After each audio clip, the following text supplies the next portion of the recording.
Hello friends, welcome back to channel jobs files in Kannada. ಇವತ್ತಿನ ವಿಡಿಯೋದಲ್ಲಿ ನಾನು ಕರ್ನಾಟಕ ರಾಜ್ಯ ಗ್ರಾಹಕರ ಸಹಕಾರ ಮಹಾಮಂಡಳ ಏನಿದೆ ಇಲ್ಲಿ ಇರುವಂತಹ ಪ್ರಥಮ ದರ್ಜೆ ಗುಮಾಸ್ತರು ಮತ್ತು ಫಾರ್ಮಸಿಸ್ಟ್ ಮತ್ತು ವಿಕ್ರಯ ಸಹಾಯಕರ ಹುದ್ದೆ ಬಗ್ಗೆ ಈ ವಿಡಿಯೋದಲ್ಲಿ ತಿಳಿಸ್ಕೊಡ್ತೀನಿ. ಈಗಾಗಲೇ ಇದು ನೋಟಿಫಿಕೇಷನ್ ಆಗಿತ್ತು, ತುಂಬ ಮಂದಿ ಅಪ್ಲಿಕೇಶನ್ ಹಾಕಿದ್ರಿ. ಆದರೆ ಇದು ಒಳ ಮೀಸಲಾತಿ ಕಾರಣದಿಂದಾಗಿ ಈ ನೋಟಿಫಿಕೇಷನ್ ಏನಿದೆ ಇದನ್ನು ರದ್ದು ಮಾಡಿದರು. ಈಗ ಮತ್ತೊಮ್ಮೆ ಅರ್ಜಿ ಸಲ್ಲಿಸಲಿಕ್ಕೆ ಅವಕಾಶವನ್ನು ಮಾಡಿಕೊಟ್ಟಿದ್ದಾರೆ. ಹೊಸ ನೋಟಿಫಿಕೇಷನ್, ಯಾರೆಲ್ಲ ಅಪ್ಲಿಕೇಶನ್ ಹಾಕಲಿಲ್ಲ ಅಪ್ಲಿಕೇಶನನ್ನು ಹಾಕ್ಬೋದು. ಇದರ ಬಗ್ಗೆ ಈ ವಿಡಿಯೋದಲ್ಲಿ ಡೀಟೇಲ್ ಆಗಿ ತಿಳಿಸ್ಕೊಡ್ತಾ ಹೋಗ್ತೀನಿ. ಅದಕ್ಕಿಂತ ಮೊದಲು ಯಾರೆಲ್ಲ ನನ್ನ ಚಾನಲ್ನ ಸಬ್ಸ್ಕ್ರೈಬ್ ಮಾಡ್ಕೊಳ್ಳಿಲ್ವೋ ಸಬ್ಸ್ಕ್ರೈಬ್ ಮಾಡ್ಕೊಳ್ಳಿ ಮತ್ತು ಪಕ್ಕದಲ್ಲಿರುವಂತಹ ಬೆಲ್ ಐಕಾನ್ ಏನಿದೆ ಅದರ ಮೇಲೆ ಕ್ಲಿಕ್ ಮಾಡಿ. ಇದರಿಂದ ನಾನು ಅಪ್ಡೇಟ್ ಮಾಡುವಂಥ ಜಾಬ್ನ ನೋಟಿಫಿಕೇಷನ್ ಮೊದಲು ನಿಮಗೆ ತಲುಪುತ್ತೆ ಅಂತ ಹೇಳ್ತಾ, ನೀವಿಲ್ಲಿ ನೋಡ್ಬೋದು ಕರ್ನಾಟಕ ರಾಜ್ಯ ಸಹಕಾರ ಗ್ರಾಹಕರ ಮಹಾಮಂಡಳ ನಿಯಮಿತ ನೇಮಕಾತಿ ಪ್ರಕಟಣೆ. ಕರ್ನಾಟಕ ರಾಜ್ಯ ಸಹಕಾರ ಗ್ರಾಹಕರ ಮಹಾಮಂಡಳ ಬೆಂಗಳೂರು ಈ ಸಂಸ್ಥೆಯಲ್ಲಿ ಖಾಲಿ ಇರುವಂತಹ ಈ ಕೆಳಕಂಡ ವಿವಿಧ ವೃಂದದ ಒಟ್ಟು 34 ಹುದ್ದೆಗಳ ನೇರ ನೇಮಕಾತಿಗಾಗಿ ಅರ್ಹ ಅಭ್ಯರ್ಥಿಗಳಿಂದ ಆನ್ಲೈನ್ ಮುಖಾಂತರ ಅರ್ಜಿಯನ್ನು ಆಹ್ವಾನಿಸಲಾಗಿದೆ. ಇನ್ನು ಕರ್ನಾಟಕ ರಾಜ್ಯ ಗ್ರಾಹಕರ ಮಹಾಮಂಡಳ ನೋಡ್ಬೋದು, ಇಲ್ಲಿ ಅಭ್ಯರ್ಥಿಗಳು ಆನ್ಲೈನ್ ಮುಖಾಂತರ ಅರ್ಜಿ ಸಲ್ಲಿಸತಕ್ಕದ್ದು ಹಾಗೂ ನಿಗದಿತ ಅರ್ಜಿ ಶುಲ್ಕವನ್ನು ಆನ್ಲೈನ್ ಮುಖಾಂತರವೇ ಪಾವತಿಸತಕ್ಕದ್ದು ಅಂತೇಳಿ ತಿಳಿಸಿರುವಂಥದ್ದು. ಇನ್ನು ಅರ್ಜಿಯನ್ನು ಖುದ್ದಾಗಿ ಅಂಚೆ ಅಥವಾ ಕೊರಿಯರ್ ಇತ್ಯಾದಿ ಮೂಲಕ ಸಲ್ಲಿಸಲು ಅವಕಾಶ ಇಲ್ಲ ಅಂತೇಳಿ ಇಲ್ಲಿ ಸ್ಪಷ್ಟಪಡಿಸಿದ್ದಾರೆ. ಇನ್ನು ನೇರ ನೇಮಕಾತಿಗೆ ಪರಿಗಣಿಸಲಾಗಿರುವ ಹುದ್ದೆಗಳ ವಿವರ ನೋಡೋದಾದರೆ, ಹುದ್ದೆಯ ಹೆಸರು ನೋಡ್ಬೋದು ಫಾರ್ಮಸಿಸ್ಟ್. ಇಲ್ಲಿ ಸ್ಯಾಲ್ರಿ ನೋಡೋದಾದರೆ 25,800 ಪ್ರಾರಂಭವಾಗುತ್ತೆ. ಒಟ್ಟು ಹುದ್ದೆಗಳ ಸಂಖ್ಯೆ 7. ಇನ್ನು ಮೀಸಲಾತಿ ಬಗ್ಗೆ ನೋಡೋದಾದರೆ, ಇಲ್ಲಿ ಸಾಮಾನ್ಯ ಒಟ್ಟು 3 ಹುದ್ದೆ ಇದೆ, ಇತರೆ 1 ಇದೆ, ಮಹಿಳಾ ಅಭ್ಯರ್ಥಿಗೆ 1 ಇದೆ, ಗ್ರಾಮೀಣ ಅಭ್ಯರ್ಥಿಗೆ 1 ಇದೆ. ಟೋಟಲ್ ಆಗಿ 3 ಹುದ್ದೆ ಖಾಲಿ ಇರುವಂಥದ್ದು. ಇನ್ನು ಪರಿಶಿಷ್ಟ ಜಾತಿ ಅದರಲ್ಲಿ ಕ್ಯಾಟಗರಿ ಎ ಏನಿದೆ ಅದು ಅವರಿಗೆ ಒಟ್ಟು 1 ಹುದ್ದೆ ಖಾಲಿ ಇದೆ, ಅದು ಇತರೆ. ಇನ್ನು ಪರಿಶಿಷ್ಟ ಪಂಗಡ ನೋಡ್ಬೋದು, ಇಲ್ಲಿ ಒಟ್ಟು 1 ಹುದ್ದೆ ಖಾಲಿ ಇದೆ, ಇತರೆ 1 ಹುದ್ದೆ. ಇನ್ನು ಪ್ರವರ್ಗ 1 ಕ್ಯಾಟಗರಿ 1 ಅವರಿಗೆ ಒಟ್ಟು 1 ಹುದ್ದೆ ಇದೆ, ಅದು ಜನರಲ್ ಹುದ್ದೆ ಖಾಲಿ ಇರುವಂಥದ್ದು. ಇನ್ನು ಕ್ಯಾಟಗರಿ 2A ಅವರಿಗೆ ಒಟ್ಟು 1 ಹುದ್ದೆ ಖಾಲಿ ಇದೆ, ಅದು ಇತರೆ ಹುದ್ದೆ ಖಾಲಿ ಇರುವಂಥದ್ದು. ಟೋಟಲ್ ಆಗಿ ಈ ಫಾರ್ಮಸಿಸ್ಟಲ್ಲಿ 7 ಪೋಸ್ಟು ಖಾಲಿ ಇರುವಂಥದ್ದು. ಇನ್ನು ಪ್ರಥಮ ದರ್ಜೆ ಗುಮಾಸ್ತರು ನೋಡ್ಬೋದು, ಸ್ಯಾಲ್ರಿ 21,400ರಿಂದ ಪ್ರಾರಂಭವಾಗುತ್ತೆ. ಇನ್ನು ಒಟ್ಟು 10 ಹುದ್ದೆ ಖಾಲಿ ಇದೆ. ಇದು ಸಾಮಾನ್ಯ ಅಭ್ಯರ್ಥಿಗಳಿಗೆ ನೋಡೋದಾದರೆ 5 ಹುದ್ದೆ ಖಾಲಿ ಇದೆ, 1 ಇತರರಿಗಿದೆ, 2 ಮಹಿಳಾ ಅಭ್ಯರ್ಥಿ ಇದೆ, 1 ಗ್ರಾಮೀಣ ಇದೆ, ಇನ್ನೊಂದು ವಿಶೇಷ ಚೇತನವರಿಗೆ ಖಾಲಿ ಇರುವಂಥದ್ದು. ಇನ್ನು ಪರಿಶಿಷ್ಟ ಜಾತಿ ಅದರಲ್ಲಿ ಪ್ರವರ್ಗ ಎ ಅವರಿಗೆ 1 ಹುದ್ದೆ ಖಾಲಿ ಇರುವಂಥದ್ದು, ಒಟ್ಟು ಅದು ಇತರೆ 1 ಪೋಸ್ಟ್ ಖಾಲಿ ಇದೆ. ಇನ್ನು ಪರಿಶಿಷ್ಟ ಜಾತಿ ಪ್ರವರ್ಗ ಬಿ ಅವರಿಗೆ 1 ಪೋಸ್ಟ್ ಖಾಲಿ ಇದೆ, ಅದು ಇತರೆ. ಇನ್ನು ಪರಿಶಿಷ್ಟ ಪಂಗಡದವರಿಗೆ 1 ಹುದ್ದೆ ಖಾಲಿ ಇದೆ, ಇತರೆ ಹುದ್ದೆ ಖಾಲಿ ಇರುವಂಥದ್ದು. ಇನ್ನು ಕ್ಯಾಟಗರಿ 1 ಅವರಿಗೆ 1 ಪೋಸ್ಟ್ ಖಾಲಿ ಇರುವಂಥದ್ದು, ಅದು ಜನರಲ್ ಪೋಸ್ಟ್ ಖಾಲಿ ಇದೆ. ಇನ್ನು ಕ್ಯಾಟಗರಿ 2A ಅವರಿಗೆ ಕೂಡ ಅಷ್ಟೇ 1 ಹುದ್ದೆ ಖಾಲಿ ಇರುವಂಥದ್ದು, ಅದು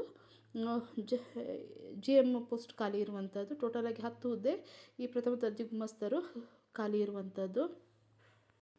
ವಿಕ್ರಯ ಸಹಾಯಕರು ಇದು ವೇತನ ಶ್ರೇಣಿ 19,900 ಪ್ರಾರಂಭವಾಗುತ್ತೆ. ಒಟ್ಟು 16 ಹುದ್ದೆ ಖಾಲಿ ಇರುವಂಥದ್ದು. ಅದರಲ್ಲಿ ಸಾಮಾನ್ಯ ಒಟ್ಟು 8 ಹುದ್ದೆ ಖಾಲಿ ಇದೆ, ಇತರೆ 2 ಇದೆ, ಮಹಿಳಾ ಅಭ್ಯರ್ಥಿ 3 ಇದೆ, ಗ್ರಾಮೀಣ ಅಭ್ಯರ್ಥಿ 2, ವಿಶೇಷ ಚೇತನ 1 ಹುದ್ದೆ ಖಾಲಿ ಇರುವಂಥದ್ದು. ಇನ್ನು ಪರಿಶಿಷ್ಟ ಜಾತಿ ಪ್ರವರ್ಗ ಎ 1 ಏನಿದೆ ಇಲ್ಲಿ ಒಟ್ಟು 1 ಹುದ್ದೆ ಖಾಲಿ ಇದೆ, ಅದು ಇತರೆ ಪೋಸ್ಟ್ ಖಾಲಿ ಇರುವಂಥದ್ದು. ಪರಿಶಿಷ್ಟ ಜಾತಿ ಪ್ರವರ್ಗ ಬಿಯಲ್ಲಿ ಕೂಡ ಅಷ್ಟೇ ಒಟ್ಟು 1 ಹುದ್ದೆ ಖಾಲಿ ಇದೆ, ಇತರೆ ಹುದ್ದೆ ಖಾಲಿ ಇರುವಂಥದ್ದು. ಪರಿಶಿಷ್ಟ ಜಾತಿ ಪ್ರವರ್ಗ ಸಿ ಇದು ಕೂಡ ಅಷ್ಟೇ 1 ಹುದ್ದೆ ಇತರೆ ಪೋಸ್ಟ್ ಖಾಲಿ ಇರುವಂಥದ್ದು. ಇನ್ನು ಪ್ರವರ್ಗ 1 ಇದು ಕೂಡ ಅಷ್ಟೇ 1 ಹುದ್ದೆ ಖಾಲಿ ಇದೆ, ಇತರೆ. ಇನ್ನು ಪ್ರವರ್ಗ 2A 2 ಹುದ್ದೆ ಖಾಲಿ ಇದೆ, ಅದರಲ್ಲಿ ಇತರೆ 1, ಮಹಿಳಾ ಅಭ್ಯರ್ಥಿ 1 ಹುದ್ದೆ ಖಾಲಿ ಇರುವಂಥದ್ದು. ಪ್ರವರ್ಗ 2B ಇದು ಕೂಡ ಹಾಗೆ 1 ಹುದ್ದೆ ಖಾಲಿ ಇದೆ ಒಟ್ಟು, ಅದು ಇತರೆ ಹುದ್ದೆ ಖಾಲಿ ಇರುವಂಥದ್ದು. ಟೋಟಲ್ ಆಗಿ 16 ಹುದ್ದೆ ಖಾಲಿ ಇದೆ. ಇನ್ನು ವಿಕ್ರಯ ಸಹಾಯಕರು ಇದು ಕೂಡ ಹಾಗೆ 19,950ರಿಂದ ಸ್ಯಾಲ್ರಿ ಪ್ರಾರಂಭವಾಗುತ್ತೆ. ಒಟ್ಟು 1 ಹುದ್ದೆ ಖಾಲಿ ಇರುವಂಥದ್ದು. ಇದು ರಾಜ್ಯ ಮಟ್ಟದ ಕಲ್ಯಾಣ ಕರ್ನಾಟಕ ವೃಂದ ಏನಿದೆ ಅಲ್ಲಿಗೆ ಮೀಸಲಿರುವಂತಹ ಹುದ್ದೆಗಳಾಗಿರುತ್ತೆ. ಟೋಟಲ್ 1 ಹುದ್ದೆ ಖಾಲಿ ಇದೆ. ಇನ್ನು ಮಹಿಳೆ ಗ್ರಾಮೀಣ ಅಭ್ಯರ್ಥಿಗಳಿಗೆ ಮೀಸಲಿರಿಸುವಂತಹ ರಿಕ್ತ ಸ್ಥಾನಗಳಿಗೆ ಅರ್ಹ ಅಭ್ಯರ್ಥಿಗಳು ಲಭ್ಯವಾಗದಿದ್ದಲ್ಲಿ ಅಂತಹ ರಿಕ್ತ ಸ್ಥಾನಗಳನ್ನು ಆಯಾಯ ವರ್ಗಕ್ಕೆ ಸೇರಿದ ಇತರೆ ಅಭ್ಯರ್ಥಿಗಳಿಂದ ಭರ್ತಿ ಮಾಡಲಾಗುವುದು ಅಂತ ತಿಳಿಸಿದ್ದಾರೆ. ಇನ್ನು ಮೀಸಲಾತಿಗೆ ಸಂಬಂಧಿಸಿದಂತೆ ಇಲ್ಲಿ ಅರ್ಥ ಮಾಡ್ಕೋಬೇಕು ಅಂತೇಳಿ ಇಲ್ಲಿ ಕೊಟ್ಟಿದ್ದಾರೆ, ಇದರ ಬಗ್ಗೆ ನೀವು ಇಲ್ಲಿ ನೋಡ್ಬೋದು. ಇನ್ನು ನೆಕ್ಸ್ಟ್ ವಿದ್ಯಾರ್ಹತೆ ಬಗ್ಗೆ ನೋಡೋದಾದರೆ ಸಹಕಾರ ಸಂಘಗಳ ನಿಯಮಗಳು ಮತ್ತು ಇದರ ಅನುಸಾರ ಈ ರೀತಿಯಾದಂಥ ಶೈಕ್ಷಣಿಕ ವಿದ್ಯಾರ್ಹತೆಯನ್ನು ಹೊಂದಿರಬೇಕು ಅಂತ ತಿಳಿಸಿದ್ದಾರೆ. ಫಾರ್ಮಸಿಸ್ಟ್ ಬಗ್ಗೆ ನೋಡೋದಾದರೆ ಸರ್ಕಾರದ ಅಂಗೀಕೃತ ಸಂಸ್ಥೆಯಿಂದ ಡಿಪ್ಲೊಮಾ ಇನ್ ಫಾರ್ಮಸಿ ಪರೀಕ್ಷೆಯಲ್ಲಿ ತೇರ್ಗಡೆಯಾಗಿರಬೇಕು.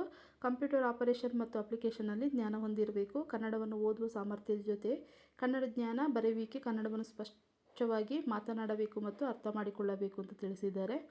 ಇನ್ನು ಪ್ರಥಮ ದರ್ಜೆ ಗುಮಾಸ್ತರ ಬಗ್ಗೆ ನೋಡೋದಾದರೆ ವಿದ್ಯಾರ್ಹತೆ ಭಾರತದ ಕಾನೂನಿನಡಿಯಲ್ಲಿ ಸ್ಥಾಪನೆಯಾದ ವಿಶ್ವವಿದ್ಯಾನಿಲಯದಿಂದ ಯಾವುದೇ ಪದವಿಯಲ್ಲಿ ತೇರ್ಗಡೆಯಾಗಿರಬೇಕು. ಕಂಪ್ಯೂಟರ್ ಆಪರೇಷನ್ ಮತ್ತು ಅಪ್ಲಿಕೇಶನಲ್ಲಿ ಜ್ಞಾನವನ್ನು ಹೊಂದಿರಬೇಕು. ಕನ್ನಡವನ್ನು ಓದುವ ಸಾಮರ್ಥ್ಯ ಜೊತೆ ಕನ್ನಡ ಜ್ಞಾನ, ಬರೆಯುವಿಕೆ, ಕನ್ನಡವನ್ನು ಸ್ವಚ್ಛವಾಗಿ ಮಾತನಾಡಬೇಕು ಮತ್ತು ಅರ್ಥ ಮಾಡಿಕೊಳ್ಳಬೇಕು ಅಂತ ತಿಳಿಸಿದ್ದಾರೆ. ಇನ್ನು ವಿಕ್ರಯ ಸಹಾಯಕರ ಬಗ್ಗೆ ನೋಡೋದಾದರೆ ದ್ವಿತೀಯ PUCಯಲ್ಲಿ ತೇರ್ಗಡೆಯಾಗಿರಬೇಕು ಅಂತ ತಿಳಿಸಿದ್ದಾರೆ.